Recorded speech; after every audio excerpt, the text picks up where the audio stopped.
Boruto to Blue Vortex Chapter 1. Chapter dibuka dengan komentator mengatakan, di desa Konoha yang telah mengalami bencana buruk di masa lalu, di ruang Hokage, Sarada berdiri dengan wajah yang kecewa.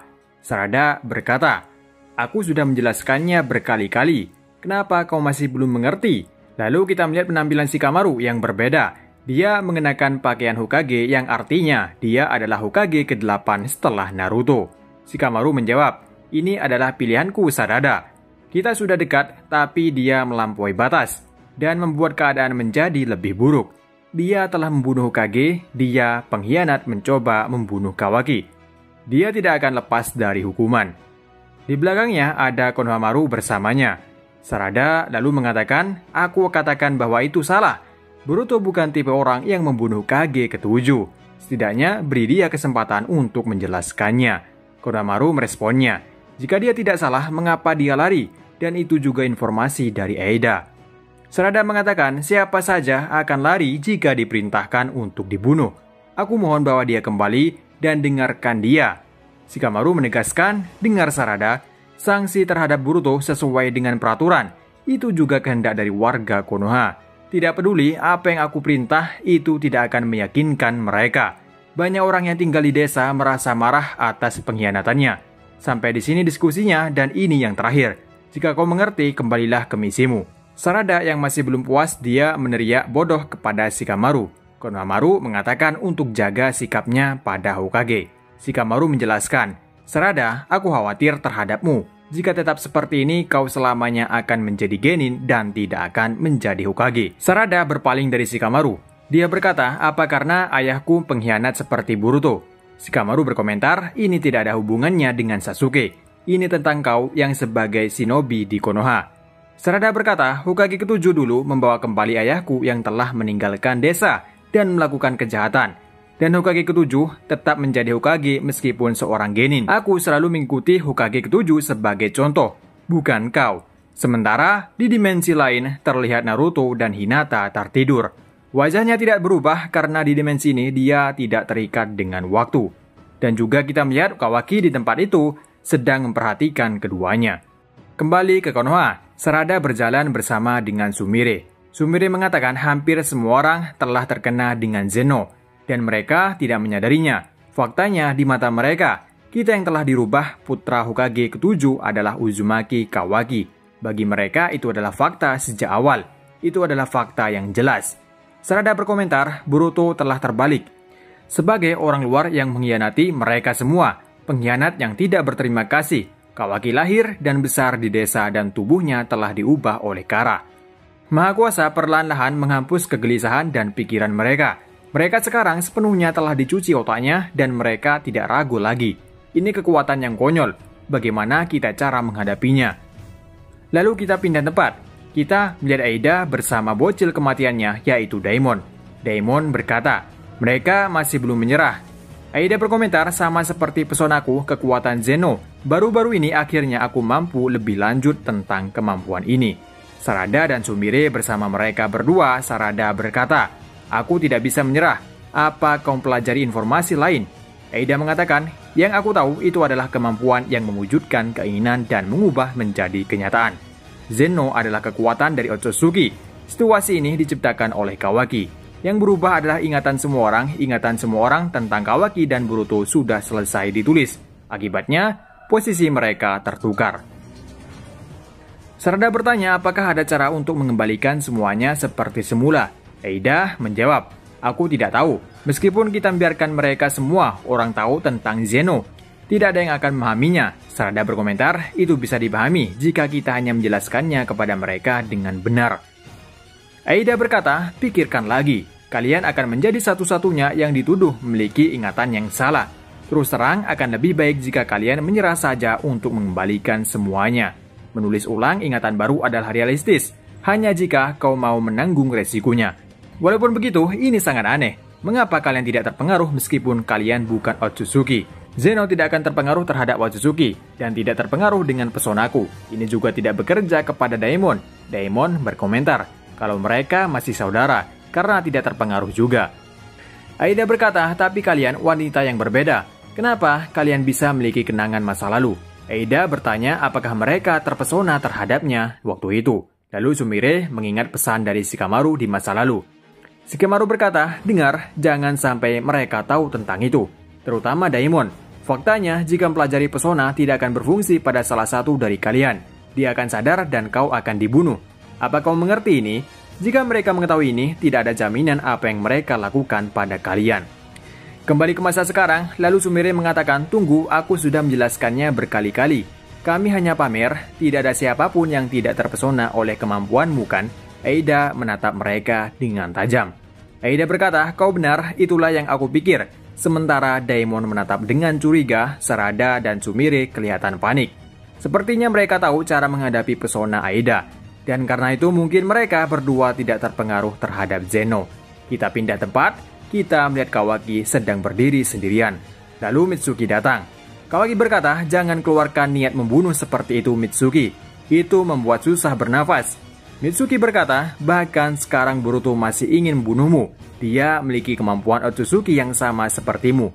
Jadi tidak aneh baginya jika dia memiliki kemampuan menghapus cakranya. Kawaki berkomentar, jika dia datang ke desa, aku pasti merasakan kehadirannya. Bahkan, jika dia bisa lolos dari tim sensorik, dia tidak bisa mampu menipu penglihatanku. Kau mengerti bukan? Mitsuki menegaskan, aku hanya ingin melindungimu. Aku pasti akan bunuhnya dengan tanganku sendiri. Kawaki berkata, terserah kau saja. Tapi berpergian di sekitarku dan mengikutiku seperti orang aneh. Itu sangat menyakitkan bagiku. Lalu tim komunikasi mengatakan kepada Kawaki bahwa ada tanda cakar di luar dinding. Mendengar informasi tersebut, Kawaki terbang menuju ke tempat itu. Mitsuki berkata, kau adalah matahari yang menyinari bulan sepertiku. Bukankah itu benar, Kawaki? Lalu kita pindah tempat, kita melihat Himawari berlatih tarung dengan Chocho. Himawari menendang Chocho dengan melompat kembali melempar shuriken. Tapi Chocho menghindari serangan itu dengan kemampuannya. Dia sekarang tepat di depan Himawari. Lalu dia langsung menggenggamnya dan menjatuhkannya ke bawah. Kemudian datang seseorang yang menemui mereka berdua. Mereka adalah Shikadai dan Inojin. Shikadai berkomentar, bahkan pergerakanmu semakin tajam, kau benar-benar adiknya Kawaki. Chocho juga berkomentar, tendanganmu tadi luar biasa, itu sangat berat. Inojin bertanya, tapi Himawari kenapa kau mendadak ingin menjadi lebih kuat? Hima berkata, lebih tepatnya, aku ingin menjadi kuat. Kau tahu jika aku mengatakan ini, semua orang Konoha mungkin menegurku. Bahwa aku ingin membantu Boruto. Shikadai terkejut, Inojin bertanya, kenapa mengatakan hal seperti itu? Hima mengatakan, maaf, ini mengejutkan kalian semua. Tapi bagaimana caranya, gambarannya di kepalaku itu berbeda. Shikadai meyakinkan bahwa Boruto telah membunuh ayahnya. Hima mengatakan, mungkin aku rasa itu salah. Dia satu-satunya yang ingin melindungi ayahku dan aku dengan hidupnya. Orang seperti itu tidak akan bunuh ayahku. Pasti ada alasan di baliknya. Jika itu benar, maka Boruto sekarang dalam masalah. Dan juga aku merasakannya ayahku mungkin berada di tempat lain. Kita pindah tempat ke Kawaki. Kawaki telah tiba di lokasi, dia langsung menghapus tanda cakar dengan matanya. Tim Shinobi berkata itu adalah tanda cakar terakhir yang aku temui. Tapi kod bajingan itu kenapa dia tidak menyerang Konoha meskipun datang begitu dekat? Aku pernah dengar dia memiliki ribuan tentara. Dia memiliki dendam terhadap Boruto kan? Daripada Konoha, kenapa tidak menargetkan Boruto dulu? Lalu Kawaki menarik baju belakang salah satu tim penjaga tersebut. Dan ternyata di lehernya terdapat tanda cakar juga. Kawaki langsung menghapusnya. Kawaki bertanya, kapan kau mendapatkannya? Kau harus menyadarinya. Shinobi itu mengatakan kalau tidak tahu, Kawaki langsung berikan informasi ini kepada Shikamaru. Kawaki berkata, aku akan menyelidiki mereka sekarang juga dimanapun tempatkan saja setiap tim investigasi di tempat tanda cakar. Jika aku menemukan mereka, aku akan minimalisir mereka setelah lainnya. Lakukan itu dengan cepat Shikasan, itu satu-satunya yang bisa kita lakukan. Lalu kita melihat tim investigasi sedang berbicara, salah satu dari mereka berdua merasakan sesuatu di lehernya. Tak lama kemudian keluar sesuatu dari dalamnya, dan ternyata yang keluar tersebut adalah salah satu tentara dari Quad. Tim sensorik langsung mendeteksi cakranya. Makhluk itu langsung menghajar Shinobi tadi. Shinobi di sana langsung melaporkan kejadian ini untuk minta segera bala bantuan. Bukan hanya satu yang keluar di tempat itu, tapi di tempat lain juga. Shikamaru berkata, tampaknya beberapa dari mereka telah muncul di berbagai lokasi pada waktu yang sama. Warga sipil telah diserang. Perintahkan lainnya untuk mengevakuasi dan peringatkan semua orang yang bisa bertarung untuk bergerak ke tempat terdekat. Lalu dalam hati Shikamaru berkata, mengapa kau menyerang seperti saat ini, Quad? Kemudian salah satu makhluk itu mendekati salah satu warga sipil, tapi Kawaki datang langsung menghajar makhluk itu.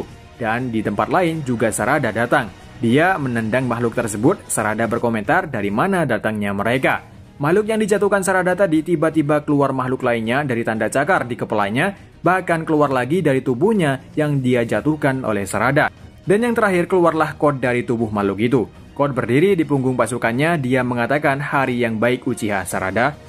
Sarada bertanya, kau punya masalah apa di Konoha? Code menjawab, aku mencari Boruto. Sarada berkata, dia tidak ada di sini. Dia telah meninggalkan desa selama 3 tahun. Code mengatakan, aku tahu itu. Aku mengejarnya 2 tahun terakhir. Dia mungkin lelah. Sarada menegaskan, kalau Boruto tidak ada di Konoha. Code berkata, maaf, tampaknya aku mengatakan dengan kata yang salah. Biar aku ulangi, aku sudah berhenti mencari dia, itulah kenapa aku datang ke Konoha. Code berkata, maaf, tampaknya aku mengatakan dengan kata yang salah. Biar aku ulangi, aku sudah berhenti mencari dia. Itulah kenapa aku datang ke Konoha. Aku pikir aku akan memanggil dia di sini agar dia bisa mengunjungi mantan temannya. Sarada terkepung dan dikelilingi oleh pasukannya yang akan menyerangnya secara bersamaan. Namun, secara tiba-tiba Boruto datang dan menginjak wajah Code dengan sangat dingin. Kita melihat tampilan Boruto yang sangat keren. Dia mengenakan jubah seperti Sasuke dan juga pedang milik Sasuke. Boruto berkata, ide yang menjijikan, inilah kenapa wanita tidak ada yang tertarik padamu. Kemudian Code menyerang dengan cakarnya tapi Boruto menghindarinya. Dan di tempat lain, Kawaki merasakan kehadiran Boruto. Sementara tim sensorik mengatakan kalau cakra yang dia rasakan adalah Boruto. Dia berkata, kami menemukan cakra di langit di atas Code, dia di sini. Eida dan Sumire juga merasakannya. Shikamaru berkata, dengarkan, setiap pertarung wajib mengutamakan Code dan tanda cakarnya. Dan di atas itu, amati pergerakan Boruto, dan pada saat yang sama, temukan apa tujuannya. Kita kembali ke tempat Boruto. Boruto berdiri di depan Sarada dengan keren, dan Sarada memasang wajah yang merasa tidak percaya atas kehadirannya. Di akhir bab, Code, Kawaki, dan Boruto saling berhadapan. Kawaki berkata, akhirnya kau muncul juga Boruto. Oke teman-teman, di awal chapter ini kita diperlihatkan penampilan baru dari beberapa karakter. Pertama Sarada dengan rambut pendeknya, lalu Sumire yang semakin cantik, Himawari, Chocho, Shikadai, Inojin, Kawaki, Mitsuki, dan tentunya Boruto.